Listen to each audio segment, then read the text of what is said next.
নমস্কার মিত্ররা, আজকে কচু শাক রান্না করার জন্য তেল দিয়ে নিব। তেলটা যখন গরম হয়ে আসবে তখন এর মধ্যে ফোড়নে দেব কালো জিরে, তেজপাতা এবং 2-3টে শুকনো মরিচ।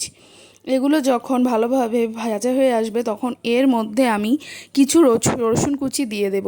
রসুন কুচিগুলোকে হালকা হালকা লাল করে ভেজে নিতে হবে। রসুন কুচিগুলো যখন হালকা হালকা লাল করে ভাজা হয়ে যাবে তখন কচু শাকগুলো কেটে রাখা দিয়ে দেব। কচু শাকগুলো দেখুন আমি যেভাবে কেটেছি আপনারাও সেভাবে কাটবেন, ছোট ছোট করে কাটবেন। অবশ্য কচু শাক বড় বড় করে কাটলেও কোনো প্রবলেম হবে না, কারণ এগুলো গলে একেবারেই কম হয়ে যাবে।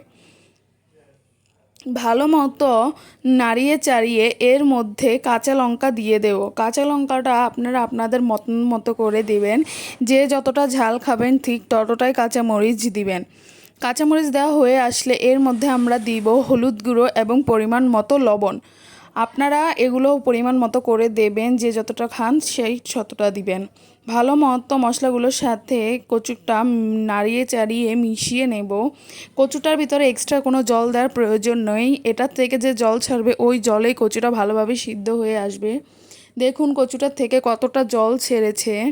দেখো এই জলটা যখন শুকিয়ে আসবে তখনই আপনারা বুঝবেন আপনাদের কচু শাকটা হয়ে গেছে। আর আপনারা যদি আমাদের চ্যানেলে নতুন হন তাহলে অবশ্যই আমাদের চ্যানেলটি সাবস্ক্রাইব করবেন এবং আমাদের পাশে থাকবেন। দেখুন আমাদের কচুর শাকের জলটা প্রায় শুকিয়ে এসেছে। আপনারা এরকম শুকিয়েও খেতে পারেন, আবার হালকা হালকা জল থাকতেও নামিয়ে নিতে পারেন। দেখুন কতটা সুন্দর হয়েছে। আপনারা অবশ্যই বাসায় একবার এভাবে কচুর শাক রান্না করে খাবেন। এভাবে কচুর শাক রান্না করে খাবেন এবং অবশ্যই আমাদেরকে এসে কমেন্টে জানাবেন যে আপনাদের কেমন লেগেছে।